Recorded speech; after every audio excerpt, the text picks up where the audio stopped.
ಇನ್ನು ಮೈತ್ರಿ ನಾಯಕರಿಗೆ ಮಂಡ್ಯ ಸಂಸತ್ ಕ್ಷೇತ್ರದ ಚಿಂತೆ. ಮುಖ್ಯಮಂತ್ರಿ ಕುಮಾರಸ್ವಾಮಿ ಪುತ್ರ ಸ್ಪರ್ಧೆಯಿಂದ ಹೈ ವೋಲ್ಟೇಜ್ ಆಗಿರೋ ಕ್ಷೇತ್ರದಲ್ಲಿ ಗೆದ್ದು ಬೀಗಲೇಬೇಕು ಅಂತ ದಳಪತಿಗಳು ಚಿಂತಿಸಿದ್ದಾರೆ. ಈ ಸಂಬಂಧ ಬೆಂಗಳೂರು ಮತ್ತು ಸಕ್ಕರೆ ನಾಡಲು ಬಿರುಸಿನ ಚಟುವಟಿಕೆಗಳು ನಡೀತಾ ಇದೆ. ಇವತ್ತೇನೇನಾಯ್ತು ಬನ್ನಿ ನೋಡೋಣ.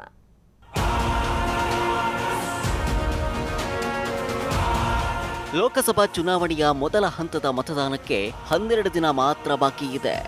ಅದೃಷ್ಟ ಪರೀಕ್ಷೆಗೆ ಅಖಾಡಕ್ಕಿಳಿದಿರೋ ಅಭ್ಯರ್ಥಿಗಳ ಎದೆಯಲ್ಲಿ ನಡುಕ ಜೋರಾಗ್ತಿದ್ರೆ ಹಕ್ಕು ಚಲಾಯಿಸೋಕೆ ಮತದಾರ ಪ್ರಭುಗಳು ತುದಿಗಾಲಲ್ಲಿ ನಿಂತಿದ್ದಾರೆ.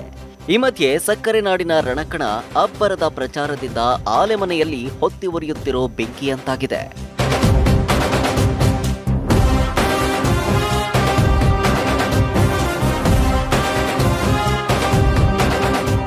ಮೈತ್ರಿ ಧರ್ಮದಂತೆ ಮಂಡ್ಯವನ್ನ ಜೆಡಿಎಸ್ಗೆ ಕಾಂಗ್ರೆಸ್ ಬಿಟ್ಕೊಟ್ಟಿದೆ. ಆದ್ರೆ ಅದ್ಯಾಕೋ ಜೆಡಿಎಸ್ಗೆ ಜಿಲ್ಲಾ ಕಾಂಗ್ರೆಸ್ ಮುಖಂಡರೇ ಬೆಂಬಲಿಸ್ತಿಲ್ಲ. ಇದರಿಂದ ಮಂಡ್ಯದಲ್ಲಿ 7ಕ್ಕೆ 7 ಜೆಡಿಎಸ್ ಶಾಸಕರಿದ್ರೂ ದಳಪತಿಗಳಿಗೆ ಆತಂಕ ದೂರಾಗಿಲ್ಲ. ಹೀಗಾಗಿ ಮಂಡ್ಯ ಮೈತ್ರಿ ಅಭ್ಯರ್ಥಿ ಜೆಡಿಎಸ್ ಯುವರಾಜ ನಿಖಿಲ್ ಕುಮಾರಸ್ವಾಮಿ ಸಿದ್ದರಾಮಯ್ಯರನ್ನ ಭೇಟಿ ಮಾಡಿದ್ರು. ಕಾವೇರಿಯಲ್ಲಿ ಸಿದ್ದರಾಮಯ್ಯರನ್ನ ಭೇಟಿಯಾದ ನಿಖಿಲ್ ಸುಮಾರು ಅರ್ಧ ಗಂಟೆಗೂ ಹೆಚ್ಚು ಕಾಲ ಮಾತುಕತೆ ನಡೆಸಿದ್ರು. ಈ ಟೈಮ್ನಲ್ಲಿ ಮಾತನಾಡಿದ ನಿಖಿಲ್, ಜಿಲ್ಲೆಯಾದ್ಯಂತ ಉತ್ತಮ ರೆಸ್ಪಾನ್ಸ್ ವ್ಯಕ್ತವಾಗ್ತಿದೆ. ಆದ್ರೆ ನನ್ನ ಗೆಲುವಿನಲ್ಲಿ ಸಿದ್ದರಾಮಯ್ಯರ ಸಹಕಾರವೂ ಬಹಳ ಮುಖ್ಯ ಅಂತಂದ್ರು.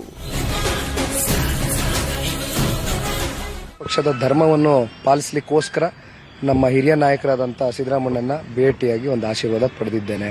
ಏನು ಸಮಸ್ಯೆಗಳಿಲ್ಲ, ಎಲ್ಲರನ್ನೂ ಒಂದು ವಿಶ್ವಾಸಕ್ಕೆ ತಗೊಂಡೋಗುವಂಥ ಜವಾಬ್ದಾರಿ ನನ್ನ ಮೇಲಿದೆ, ತಗೊಂಡು ಹೋಗ್ತಾ ಇದ್ದೀನಿ. ಇಲ್ಲ, ಕೆಲವೊಂದಷ್ಟು ವಿಚಾರಗಳು ಚರ್ಚೆ ಮಾಡಿದ್ವು.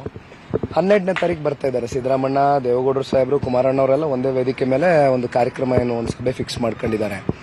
ದೊಡ್ಡ ಹಿರಿಯ ನಾಯಕರು, ಅವರ ಒಂದು ಆಶೀರ್ವಾದ ಪಡಿಲಿಕ್ಕೋಸ್ಕರ ಇವತ್ತಿಲ್ಲಿ ಬಂದಿದ್ದೇನೆ.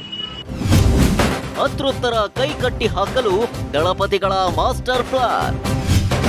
ಏಪ್ರಿಲ್ 13ಕ್ಕೆ ನಿಖಿಲ್ ಪರ ರಾಹುಲ್ ಗಾಂಧಿ ಕ್ಯಾಂಪೇನ್.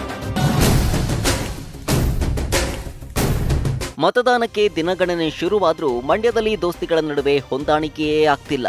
ಹೀಗಾಗಿ ಸುಮಲತಾ ಜೊತೆಗೆ ಗುರುತಿಸಿಕೊಂಡಿರೋ ಅತೃಪ್ತರನ್ನ ಕಟ್ ಹಾಕಲು ಜೆಡಿಎಸ್ ನಾಯಕರು ಪ್ಲಾನ್ ಮಾಡಿದ್ದಾರೆ. ಇದೇ ತಿಂಗಳ 13 ಅಂದ್ರೆ ಮುಂದಿನ ಶನಿವಾರ ಮಂಡ್ಯಕ್ಕೆ ಆಗಮಿಸಲಿರುವ ಎಐಸಿಸಿ ಅಧ್ಯಕ್ಷ ರಾಹುಲ್ ಗಾಂಧಿ ಮೈತ್ರಿ ಅಭ್ಯರ್ಥಿ ನಿಖಿಲ್ ಕುಮಾರಸ್ವಾಮಿ ಪರ ಮತಯಾಚನೆ ಮಾಡಲಿದ್ದಾರೆ. ಮಂಡ್ಯ ಲೋಕಸಭಾ ವ್ಯಾಪ್ತಿಗೆ ಬರುವ ಮೈಸೂರಿನ ಕೆಆರ್ ನಗರದ ಸಮಾವೇಶದಲ್ಲೂ ಭಾಗಿಯಾಗಲಿದ್ದಾರೆ. ಅಲ್ಲದೆ ಇದಕ್ಕೂ ಒಂದು ದಿನ ಮುಂಚಿತವಾಗಿ ಸಿದ್ದರಾಮಯ್ಯ, ಎಚ್.ಡಿ. ದೇವೇಗೌಡ ಜಂಟಿ ಪ್ರಚಾರ ಮಾಡಲಿದ್ದಾರೆ. ಯುಗಾದಿ ಹಬ್ಬದಲ್ಲೂ ಮಂಡ್ಯದ ಪ್ರಚಾರದ ಅಖಾಡ ರಂಗೇರಿತ್ತು.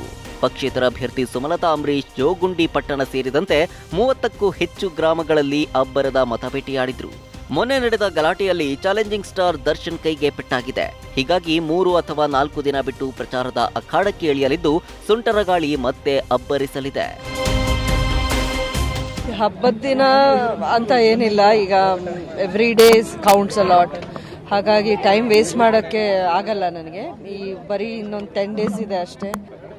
ದರ್ಶನ್ ಸ್ವಲ್ಪ ಕೈಗೆ ಮೊನ್ನೆ ಒಂದು ಅದೆಲ್ಲೋ ಸ್ವಲ್ಪ ಇದಾಯಿತು, ಟ್ವಿಸ್ಟ್ ಆಯಿತು.